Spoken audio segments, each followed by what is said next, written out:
Cari telespettatori, rieccoci come ogni venerdì con i nostri amici esperti dello SPCGL, parliamo di pensionati, parleremo anche di lavoratori. Qui con noi in studio abbiamo il piacere di avere Fulvio Dalzio, ben ritornato, della segreteria regionale SPCGL del Veneto. Grazie, buongiorno. Collegati da remoto con Giacomo Vendrame della segreteria regionale CGL del Veneto, grazie anche, eccolo qua, grazie anche a lei. E abbiamo anche il collegamento con Nicoletta Biancardi, segreteria generale SPCGL Rovigo. Ben arrivata anche a lei, segretaria. Grazie, buongiorno a voi. Siamo numerosi in un modo o nell'altro, molto distanti uno dall'altro, ma comunque ci siamo. Allora, il tema odierno si divide in diversi step, per cui la puntata è particolarmente interessante.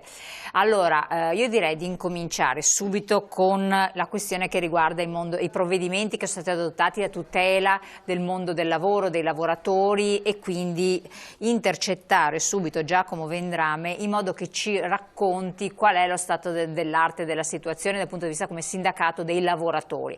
Poi ci porteremo invece sulle questioni del territorio, per i pensionati cosa si sta facendo, cosa si è fatto, ma non soltanto la questione purtroppo delle case di riposo, di cui esperta è proprio Nicoletta Biancardi. Allora, Giacomo Vendrame, ci racconti un attimo. La situazione è in continua evoluzione, è molto complessa, abbiamo molte realtà che in questo periodo sia artigianali che industriali stanno chiedendo la cassa integrazione come previsto dai vari decreti e come si sta definendo anche in queste ore, perché ad esempio proprio in queste ore si sta definendo anche la cassa integrazione in deroga per quanto riguarda il livello regionale, quindi molte aziende stanno riducendo o chiudendo l'attività con molti lavoratori che a quel punto sono a casa coperti dagli ammortizzatori sociali. Abbiamo invece situazioni all'interno della filiera, diciamo, delle cosiddette servizi essenziali che continuano a rimanere aperti. Abbiamo problemi e segnalazioni rispetto ai livelli di sicurezza nei luoghi di lavoro. In che senso? Difficoltà nel rispetto, cioè le aziende hanno difficoltà a far rispettare questi livelli di sicurezza? Sotto quale profilo? Sotto tanti, perché poi gli ambiti della sicurezza dipendono molto chiaramente dallo svolgimento dell'attività. Diciamo che dopo l'accordo nazionale con il protocollo sulla sicurezza e tra l'altro ripreso a livello regionale con l'intervento dello SPISAL, da lunedì c'è un'attività frenetica, ma in questo caso positiva, per far rispettare le norme all'interno dei luoghi di lavoro, in piena collaborazione con i soggetti per cercare in qualche modo di garantire sicurezza ai lavoratori, perché ricordiamo che dove non fosse garantita la posizione del sindacato è netta, devono stare a casa e quindi deve chiudere quell'attività. È chiaro che dove siamo di fronte a servizi essenziali, questa cosa diventa complicata. La situazione dei luoghi di lavoro, in particolare della sanità, è inutile dirlo, siamo a una situazione criticissima da tutti i punti di vista. Poi penso parlerete anche del tema delle case di riposo, che rientra comunque nell'ambito del sociosanitario. Sono situazioni particolarmente difficili. È un continuo monitoraggio di una situazione in continua evoluzione. Ecco, quali sono gli aspetti fondamentali in cui si è puntato da parte vostra come sindacato per la sicurezza dei lavoratori? Quindi quali sono gli aspetti più salienti che però secondo voi è anche difficile, obiettivamente difficile far rispettare? Io adesso non so se è vero, le pulizie o la disinfestazione quotidiana, non lo so, ci racconti un po' lei quali sono alcuni... Allora, la regola principe è la distanza, cioè noi dobbiamo garantire svolgimento del lavoro a distanza uno dall'altro e questo deve essere garantito. Chiaramente questo è particolarmente vero per quelle attività, penso alle fabbriche, dove i lavoratori svolgono attività vicini e quindi dobbiamo garantire anche organizzazioni del lavoro differenti per garantire distanza. C'è però tutto un ambito di lavoro che è spesso poco considerato, e lei ne ha citato uno, che è quello delle pulizie, che chiaramente in quel caso, pensiamo alle pulizie dentro gli ospedali, devono in qualche modo trovare gli stessi elementi di garanzia sotto il profilo dei dispositivi di sicurezza che hanno gli stessi lavoratori dell'ospedale, cosa che sappiamo è particolarmente difficile. Le mascherine in questo momento sono un tema caldo e non sono facilmente reperibili all'interno dei luoghi di lavoro, perché va data assoluta priorità agli ambiti di carattere sociosanitario. È anche vero che appunto poi ci sono persone che non sono medici o infermieri che però lavorano all'interno di quegli ambiti del sociosanitario, quindi è una situazione difficile proprio di approvvigionamento dei dispositivi di sicurezza. Ho citato le mascherine, poi ce ne sono tanti altri, nel senso che guanti o comunque dispositivi che garantiscono una certa sicurezza nel dover affrontare luoghi che non si sa se sono stati in qualche modo contagiati o no. Ricordo, e su questo c'è un'attività appunto importante, che nel momento in cui dovesse in un luogo di lavoro essere rilevata una persona positiva, scatta una serie prevista nel protocollo di attività, tra cui la sanificazione di quel luogo di lavoro e anche la sospensione temporanea di quella attività lavorativa per garantire la sanificazione di quel luogo di lavoro e quindi la sicurezza nella ripresa che va valutata dal punto di vista produttivo successiva. Perfetto, quindi però il luogo di lavoro deve essere anche sanificato? C'è un obbligo di legge anche da questo punto di vista? È chiaro che è un'indicazione che dove è possibile si proceda a una sanificazione preventiva del luogo di lavoro, cosa che devo dire molte aziende stanno facendo. Chiaramente noi il problema che ci stiamo ponendo è che i luoghi dove noi siamo presenti, e quindi quelli organizzati come si dice, sono luoghi su cui stiamo monitorando e tra l'altro il sindacato è anche in grado di mettere eventualmente azioni anche abbastanza drastiche, penso allo sciopero ad esempio, per in qualche modo risolvere la situazione. Il problema sussiste dove i lavoratori svolgono la loro prestazione lavorativa da soli o dove il sindacato non è presente. In quel caso è chiaro che noi stiamo dicendo a tutti i lavoratori, ma in realtà anche ai cittadini, di segnalare a noi o alle autorità competenti eventuali situazioni di criticità. Ecco, altri aspetti che sono emersi anche da questo decreto, che comunque ha preso in considerazione molta parte dei lavoratori dipendenti, che è rilevante sottolineare, che a voi sono andati bene oppure no, che si potevano fare dei correttivi eccetera? Beh, allora, i provvedimenti sono molti in questi ultimi giorni. C'è quello del protocollo della sicurezza che dicevo e c'è il Cura Italia o decreto marzo come è stato risoprannominato, in cui ci sono importanti interventi a sostegno del mondo del lavoro. Chiaramente ed è atteggiamento che in questo momento stiamo assumendo tutti.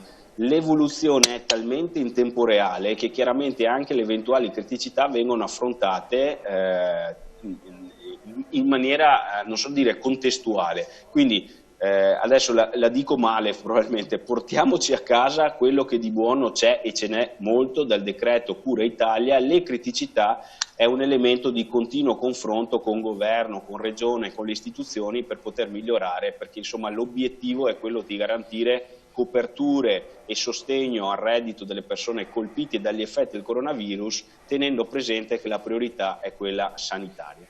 Assolutamente. Ecco, proprio per precisare, perché è stato detto, però insomma che sia da parte vostra sottolineato, le persone che vengono messe in quarantena perché sono sane, non manifestano sintomi, però sono positive al tampone, l'azienda cosa mette? In malattia? Cos'è il meccanismo previsto? E invece in tutti gli altri casi la cassa integrazione in deroga quanto tempo può durare o essere rinnovata? Lì va valutata puntualmente, anche perché dipende dove avviene in qualche modo la manifestazione della malattia, perché dobbiamo anche considerare che la manifestazione della malattia potrebbe essere fatta all'interno del luogo di lavoro, in quel caso si conforma addirittura a una sorta di infortunio, come se si infortunasse nella prestazione lavorativa, e quindi entra nel merito l'assicurazione INAIL e via dicendo. Quindi bisogna sempre valutare. Comunque tra questi aspetti di carattere assicurativo tra gli strumenti di ammortizzatori sociali, in questo momento i lavoratori che stanno a casa per effetto del coronavirus o perché appunto sono malati hanno praticamente tutti una possibile copertura, perché con la sottoscrizione che avverrà a brevissimo della cassa integrazione in deroga di carattere regionale, la cassa integrazione in deroga interviene per tutti coloro che non sono coperti dagli strumenti di carattere nazionali. È stato previsto a livello nazionale questa cosa, lo stiamo applicando, quindi salvo casi davvero specifici che comunque stiamo affrontando, i lavoratori sono praticamente tutti coperti con strumenti che gli garantiscono un reddito anche se ridotto come nel caso degli ammortizzatori. C'è una sottoscrizione che è stata fatta, che deve essere fatta? Sì, gli accordi di cassa integrazione sono comunque, cioè la cassa integrazione richiesta dall'azienda trova un accordo sindacale che a quel punto perfeziona appunto le modalità di accesso all'ammortizzatore sociale. Sono state previste a livello nazionale anche delle procedure facilitate proprio vista l'urgenza e visto che in alcuni casi gli ammortizzatori verranno richieste da realtà, penso al commercio ad esempio, che tipicamente non utilizzano in maniera diciamo classica l'ammortizzatore, non ne hanno mai avuto bisogno, mettiamola così, e che quindi in quel caso anche per la frammentazione delle realtà sono previste modalità semplificate, comunque sempre con l'intervento del sindacato che in questa fase qua garantisce tutto il supporto per dare copertura a 360 gradi nel momento in cui la ragione è quella che diciamo e quindi il coronavirus. C'è un aspetto che voglio sottolineare qui con noi, segretario Fulvio De Zio. Sì, tra le tante iniziative che stiamo attuando, che stiamo praticando a livello locale, territoriale, insomma c'è anche una importante che riguarda una sottoscrizione che a livello nazionale CGIL, CISL, UIL hanno lanciato, se non ricordo male in accordo, destinate alla protezione civile, una raccolta di fondi per sostenere diciamo, il sistema sanitario di cui ce n'è particolarmente bisogno. Magari Giacomo può darmi conferma di questa cosa. È una sottoscrizione pubblica finalizzata al potenziamento delle strutture di terapia intensiva del sistema sanitario nazionale e dei dispositivi di protezione personale. È stato fatto appunto un conto corrente a cui tra l'altro il sindacato confederale ha già versato somme importanti e a cui siamo chiamati tutti per ogni livello come organizzazione a in qualche modo contribuire. Stiamo facendo l'approfondimento in queste ore se chiaramente questo conto corrente può essere in qualche modo anche aperto a sottoscrizioni diverse da quelle che sono diciamo, le organizzazioni e quindi le varie strutture di carattere sindacale. Però è un'importante iniziativa di solidarietà che va nella direzione di rispondere a quelle esigenze che dicevamo prima. Non ci sottraiamo come sindacato, e ha fatto bene Fulvio a sottolinearlo, a nessun tipo di intervento che vada nella direzione della soluzione di una situazione che è complessa e purtroppo ormai è consapevolezza di tutti, non sarà nemmeno particolarmente breve la fase da gestire, insomma. Ma regge la cassa integrazione per un numero così elevato di lavoratori a casa? Beh, assolutamente sì, perché per fortuna abbiamo un sistema di previdenza e assistenza che regge, chiaramente regge perché l'intervento è misurato nel tempo. Considerate che però noi abbiamo alle spalle una fase, quella della crisi dal 2008 in avanti, che ha retto per periodi molto più lunghi, quindi questo ad oggi per fortuna non è un tema all'ordine del giorno, anche perché come sapete le risorse messe in campo da parte del governo sono importanti e stanno al di fuori di quello che è un ragionamento di equilibri di bilancio che tra l'altro come CGIL abbiamo sempre criticato, soprattutto se sono interventi che vanno a risolvere i problemi delle persone. È chiaro che poi su questo c'è un tema di carattere europeo che è elemento di discussione e dibattito politico. Il microfono non la sentiamo più. Forse, mi avete perso? Sì, avete perso. Siamo a europeo.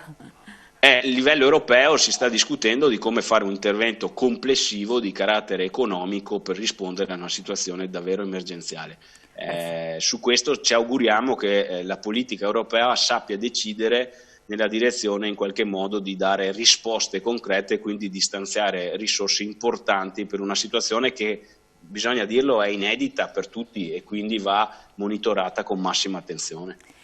Segretario, io la ringrazio, noi andiamo adesso in pubblicità, a questo punto la lasciamo al suo lavoro, che ne ha abbastanza, quindi immaginiamo, la salutiamo. Ciao Giacomo. Con voi Grazie. restiamo naturalmente insieme perché adesso ci sono le altre parti delle trasmissioni, dopo la pubblicità, tra poco.